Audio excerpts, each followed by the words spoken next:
All right, since we couldn't get together last night, and I've been jonesing to get vocal with it, I created a new format here.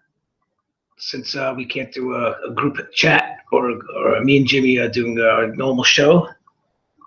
Good luck, Jimmy, tomorrow. I'm gonna try and start. Maybe we could do a little segment concerning our one wrestling page, and we could talk about hot topics and controversial opinions related to the world of wrestling and entertainment. You know how sometimes people go back and forth all day on comment sections. So maybe we could, now that technology is so easily available and accessible, we could in the future do group video comments. I know some people, they don't want to get in front of the camera, or they're weary, or they're apprehensive that it might turn into something big, and some people might not want to get on there because they can't express themselves how they would be on the keyboard. That's okay, but we could try. It's our thing. Anyway, since I'm bored and I want to get some things off my chest, some topics that came up on our page, posted by me and a few other people. I recently posted from CagesideSeats.com, Dean Ambrose and Renee Young's. Dean sporting his navy blue sweater, shirt, and pink sweater, and this ties into my beef and rants a while back about Dean Ambrose, how he went from being the most popular performer going into WrestleMania this year, 2016, and before that was Roman Reigns' Blue Shield. And if you don't know what I mean by that, if you notice, Roman Reigns has been getting booed for the longest. This isn't something new. It's been happening for the last year, maybe. So what did Vince and the other geniuses do? They paired him with Dean Ambrose. Because why? Dean Ambrose is the most popular. So if Dean and Roman together, you can't boo Roman that much, right? It worked. But what happens when Dean gets so much popular that Roman starts slipping, going down notches? That doesn't work too well for their investment. So what happened? Dean, the most popular wrestler, performer going into WrestleMania, a lot of people were ranting and raving and that they wanted him to get into the main event, Triple H and Roman at WrestleMania. It never happened. And they had that qualifying match, the title match on the network special, him and Triple H. It was a good match, but of course we knew that Dean was not going to come out of that a winner. And what has he done since WrestleMania? Very little. Feud with Jericho. He's been clearly bumped down a few notches. And if you want to say that he's still popular, who's that? Who commented before Joe? Calabrese. Yeah, he's still popular. I never said he's not popular. I didn't say he was unpopular, but he now is down a few notches. I mean, you can't honestly say that he's a main eventer anymore. Well, right now he's not a main eventer. He's probably in the mid card, not even a top mid card guy. And how does he get and they push him off to the side and throw him on Total Divas? I mean, if you like that show, that's okay.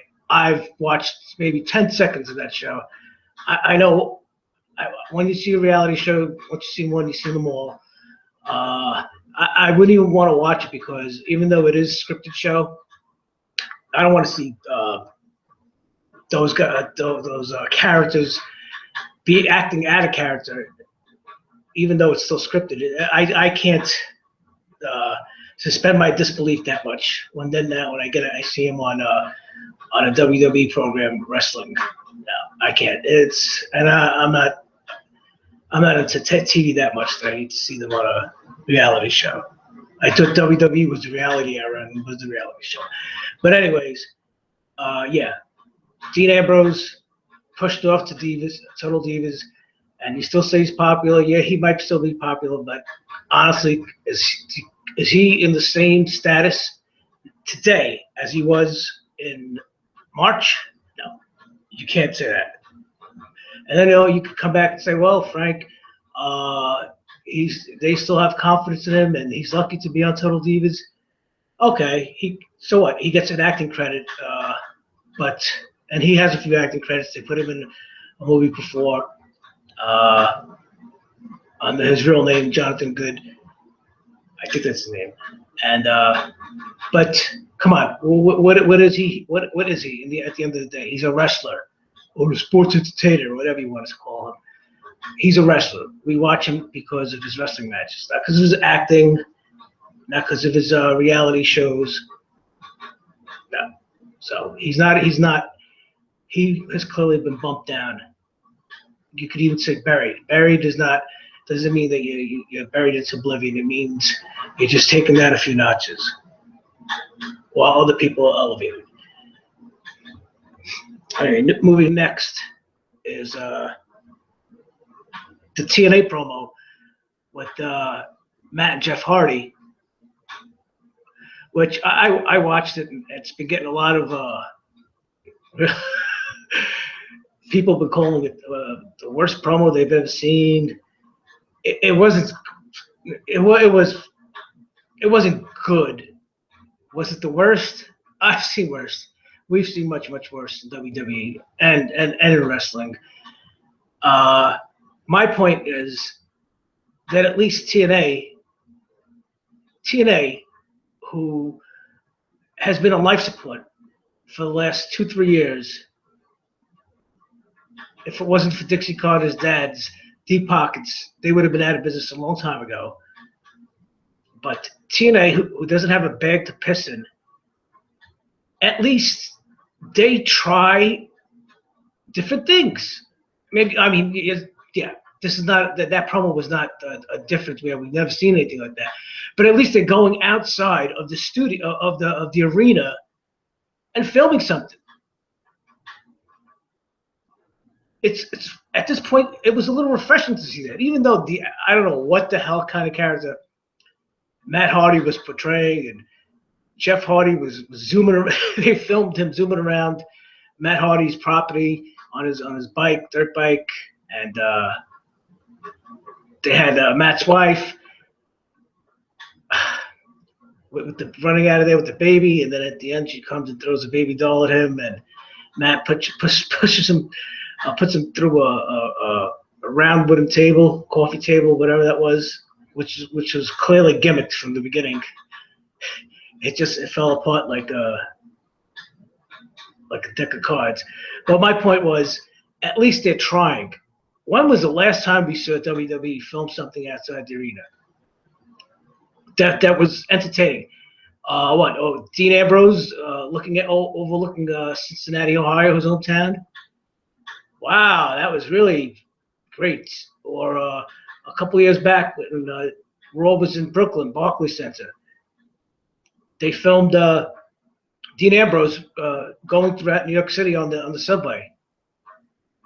He went to Coney Island during Raw and came back. Everybody, the Authority was looking for him. Triple H was looking for him. Nobody could find him, but the cameraman found him. So that was great.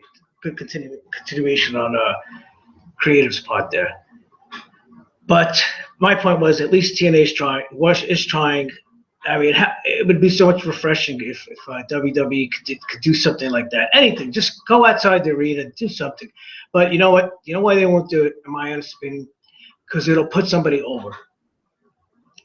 Think back to if going back to the 80s, the 90s, the 2000s, whatever age you are, think back to a vignette that was filmed outside the arena in a natural setting, or anything like that.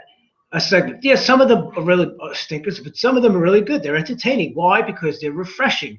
It gives you a different depth to the character. You see that character outside of a wrestling ring, and it gives them depth. And some of them actually turn out to be pretty famous. I mean, who could forget if you go all the way back to Macho Man Randy Savage, Mean Gene goes up to his a mansion with and he's swimming with Elizabeth in his pool, and he's interviewing him. The phone's ringing. Promoters from Japan are calling. He's turning them down. Fans are trying to get in the house. It's different. It's memorable. But anyway, next I want to talk about, of course, the shocking news this weekend. The great Muhammad Ali passed away, and I'm not really big into mourning people, celebrities that I never met, or even if they were I did follow them. You know, everybody, they bombard social media with condolences. They've never thought about these people for months or years before they pass away, but now they pass away. It's the trendy thing to do. But Ali is no doubt, of course. Nothing could be said about him that hasn't been said already. And why I'm talking about him is because he was actually a pioneer as far as crossing over into the world of wrestling, celebrities or athletes crossing into the world of professional wrestling. WWF in the 70s used him as he came in and did a spot with Gorilla Monsoon.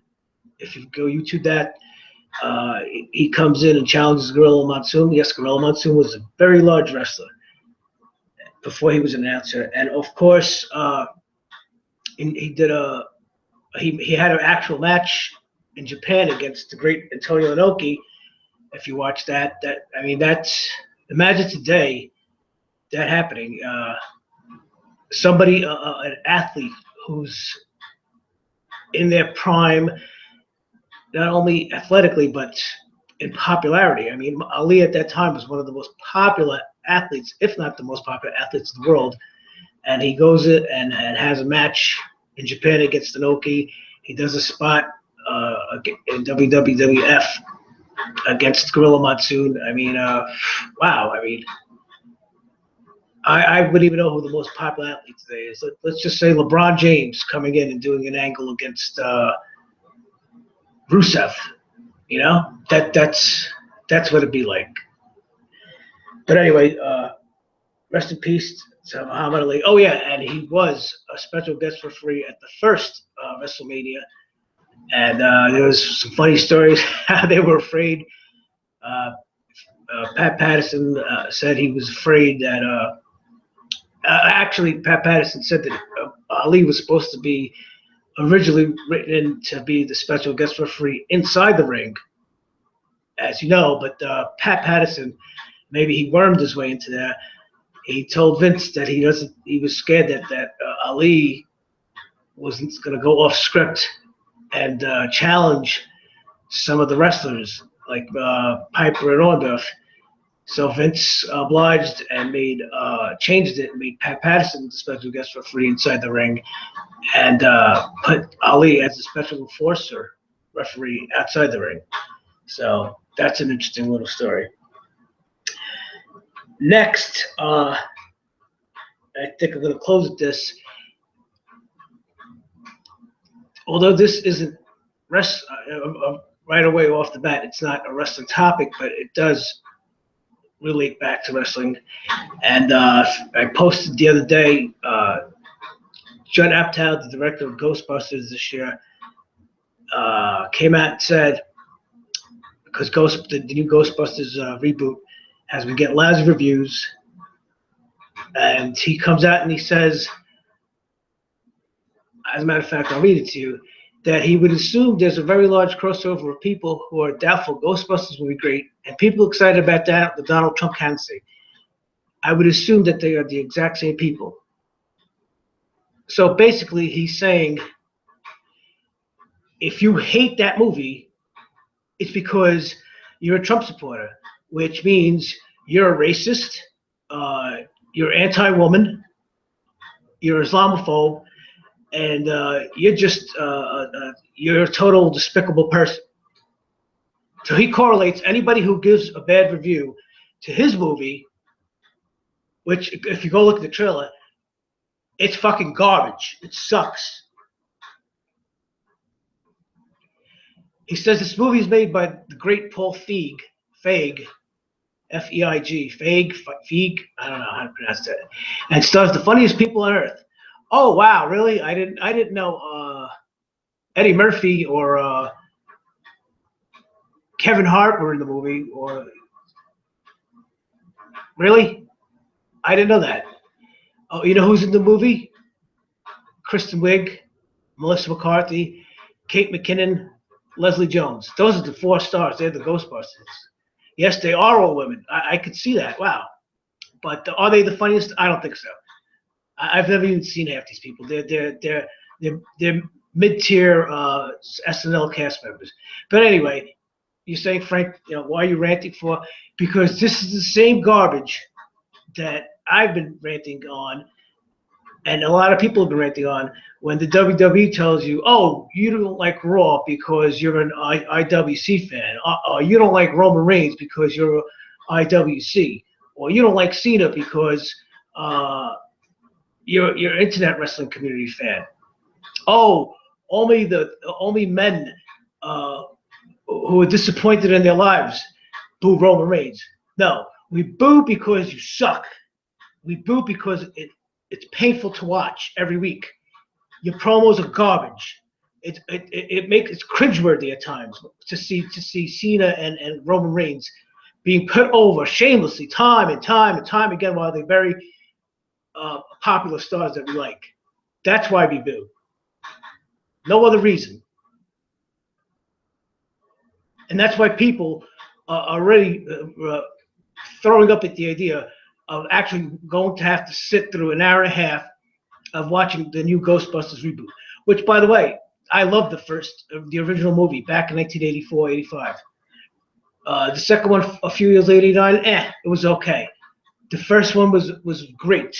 I dare say that's probably one of the movies that I've watched most of my life, repeatedly. I could watch that movie. I could sit down and watch that movie from start to finish, anytime. It's been 30 years probably. It was funny. It was entertaining. It was different. Like I said, the sequel, Ghostbusters 2, it fell off. So why would this movie be any better? Because you have women in it? No. Maybe put better women in it. But anyway, that's going to be it. Hopefully tomorrow night, June 7th edition of Raw, we'll have a show or a chat if anybody's available. If not, I hope some of you guys could join in on these conversations in the future, and hopefully we could make a little going thing out of this new format where we don't have to stick to one topic, original thought, comment, or whatever. We'll just review comments from the page and from news around the wrestling world. All right, I'm out.